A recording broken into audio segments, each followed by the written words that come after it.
کہ گناہ کر کے اعتراف تو کر رہا ہے میں نے گناہ کیا ہے۔ ایک حدیث مبارکہ میں ہے کہ تم میں سے بہتر وہ آدمی ہے جو گناہ کے اندر ملوث ہو اور پھر توبہ کرے۔ اللہ تعالیٰ کو توبہ استغفار کرنے والا آدمی بڑا پسند ہے، یعنی گناہ کیا پھر دل کے اندر احساس پیدا ہوا، ندامت پیدا ہوئی، اس کے بعد توبہ کر لی، ایسا بندہ زیادہ بہتر ہے۔ مولانا روم رحمۃ اللہ علیہ نے ایک عجیب واقعہ لکھا ہے کہ بنی اسرائیل میں ایک نیک آدمی تھا، وہ بہت عبادت گزار تھا۔ حضرت عیسیٰ علیہ السلام بھی اس بندے کے پاس جایا کرتے تھے، وہ اتنا عبادت گزار تھا اور اسی کو سلام بھی فرماتے۔ ایک مرتبہ حضرت عیسیٰ علیہ السلام اس بندے کو ملنے گئے تو قریبی ایک گناہ گار آدمی گزرا۔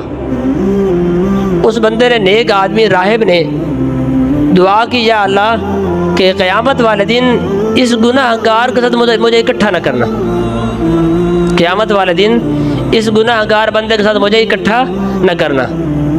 اللہ تعالیٰ نے عیسیٰ علیہ السلام پر وحی نازل فرمائی اور کہا کہ اس نیک بندے کو جا کر بتا دو میں نے تیری دعا قبول کر لی ہے۔ چنانچہ اس نیک راہب کو بتا دیجئے کہ میں نے تیری دعا قبول کر لی ہے، تو نے یہ دعا کی تھی کہ اے اللہ مجھے اس گناہ گار بندے کے ساتھ قیامت والے دن اکٹھا نہ کرنا۔ تو اللہ تعالیٰ کہتے ہیں کہ میں نے اس بندے کی توبہ قبول کر لی ہے اور اس گناہ گار بندے کی توبہ قبول کر لی ہے، اور میں نے اس گناہ گار بندے کو جنت میں جانے کے لیے فیصلہ کر لیا۔ اب اس نیک راہب کا کیا حال ہوگا؟ اس کو اللہ تعالیٰ کہتے ہیں کہ میں نے اس نیک گناہ گار بندے کو جنت میں بھیجنے کے لیے فیصلہ کر لیا ہے، اور چونکہ تو نے دعا کی تھی کہ اس گناہ گار بندے کے ساتھ میرے اکٹھا نہ ہو، مجھے اکٹھا نہ کرنا، لہٰذا اب اس نیک آدمی کے ساتھ تجھے جنت میں نہیں بھیجوں گا۔ تو یہ ہے اپنے نیکی پر اترانا۔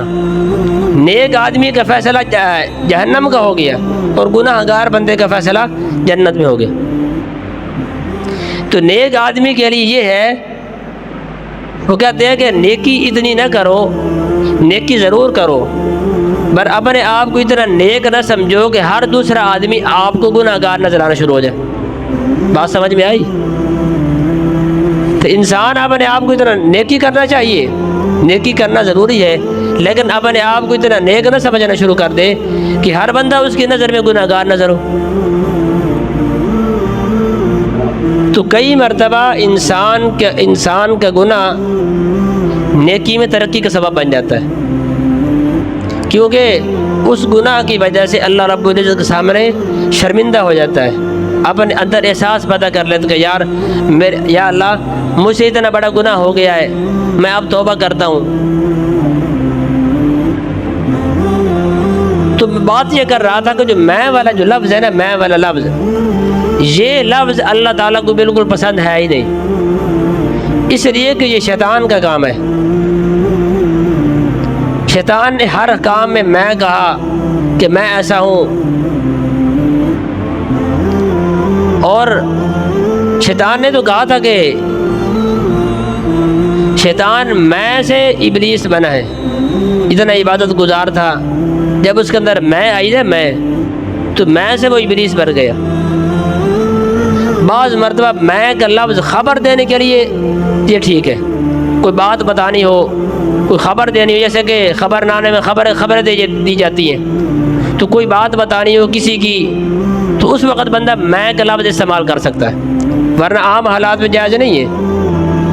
قل انما انا بشر مثلکم، یہ اللہ تعالیٰ قرآن کے اندر کہہ رہے ہیں، اپنے نبی سے خطاب ہو رہا ہے کہ اے پیغمبر کہہ دو کہ میں تم ہی جیسا انسان ہوں، وما انا من المتکلفین، اور نہ میں بناوٹی لوگوں میں سے ہوں۔ تو یہاں جو میں کا لفظ استعمال ہو رہا ہے، یہ خبر دینے کے لیے ہو رہا ہے، بات بتانے کے لیے ہو رہا ہے۔ ایک احادیث مبارکہ میں نبی صلی اللہ علیہ وسلم نے پوچھا کہ آج تم میں سے روزہ دار کون ہے؟ تو صدیق اکبر رضی اللہ تعالیٰ عنہ نے فرمایا، عرض کی کہ میں روزہ دار ہوں۔ پھر پوچھا آج تم میں سے کس نے مریض کی عیادت کی ہے؟ تو صدیق اکبر رضی اللہ تعالیٰ عنہ نے کہا کہ میں نے کی ہے۔ پھر پوچھا کہ آج تم میں سے کس نے مسکین کو کھانا کھلایا؟ تو صدیق اکبر رضی اللہ تعالیٰ عنہ عرض کی کہ میں نے کھانا کھلایا۔ ہاں جی۔ پھر پوچھا کہ تم میں سے آج کس نے نماز جنازہ پڑھی؟ تو صدیق اکبر رضی اللہ عنہ نے کہا کہ میں نے پڑھا ہے۔ یہاں جو بار بار میں کا لفظ استعمال کیا جا رہا ہے، یہ صدیق اکبر نے رضی اللہ تعالیٰ عنہ اپنے آپ کو جتلانے کے لیے نہیں کہا میں، یہاں خبر دینا مقصود تھا، اس لیے میں کا لفظ استعمال کیا۔ فلاں کام میں نے کیا، جنازہ میں نے پڑھا ہے، روزہ دار میں ہوں، مسکین کو کھانا میں نے کھلایا، مریض کو میں نے پوچھا ہے۔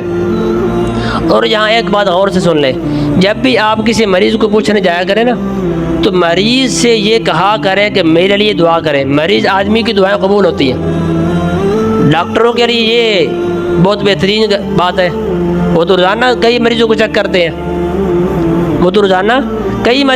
کرتے ہیں، وہ ہر مریض سے دعا لے سکتے ہیں، دعاؤں کا کہہ سکتے ہیں۔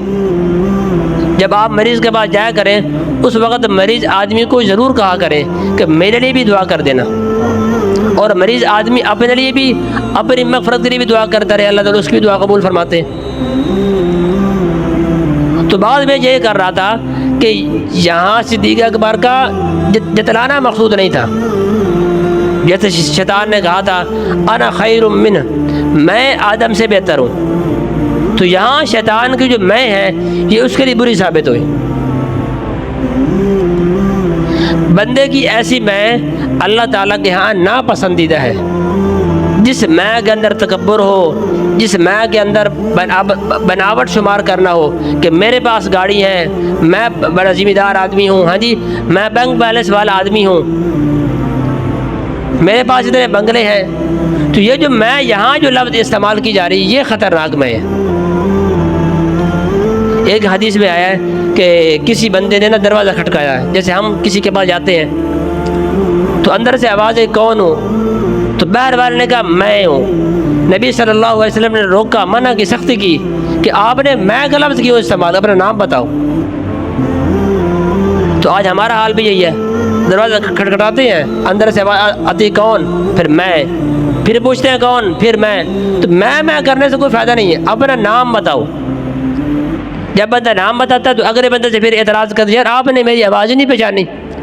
تو بھائی اندر والا آدمی پتہ نہیں کس کام کے اندر مصروف تھا، اور وہ اس کا دماغ کہاں تھا۔ جب بھی کسی کے دروازے پہ جائیں، دروازہ کھٹکھٹائیں، تو اگر اندر سے آواز آئے کون ہو، اپنا نام بتایا کرو، یہ اصل طریقہ ہے۔ اگلا بندہ پریشان ہو پتہ نہیں کون ہے، میں کر رہا ہے۔ تو بات کرنے کا مقصد یہ ہے کہ اپنی زندگی میں میں والا جو لفظ ہے اس کو استعمال کرنا یہ انسان کے لیے خطرناک ثابت ہو سکتا ہے۔ تو کئی مرتبہ اور فرعون نے بھی میں کہا تھا انا ربکم الاعلی، میں بہت بڑا رب ہوں، میں ہی تمہارا رب ہوں، ہاں جی۔ اور ابلیس کا حشر کیا ہوا تھا؟ تو میں کا لفظ استعمال کرنے سے انسان کے اندر تکبر پیدا ہوتا ہے۔ کوشش کیا کریں کہ اپنے آپ کو عاجز بنانے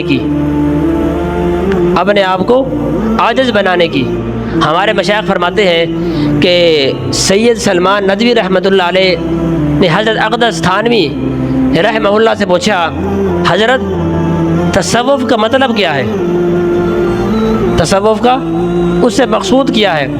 تو آپ نے فرمایا کہ اپنے آپ کو مٹا دینے کا دوسرا نام تصوف ہے۔ اپنے آپ کو مٹا دینا، اپنے آپ کو مٹانے کا مطلب یہ نہیں کہ بندوق اٹھائی گولی ماری میں مٹا دیا، نہیں، یہ مطلب نہیں ہے۔ اپنے اندر جو کیا نام ہے تکبر بنا ہوا ہے اور خدا کی اتنی نافرمانی کر رہا ہے، خدا کی نافرمانی بار بار گناہ کرنا، یہ بھی تکبر کے اندر شامل ہے۔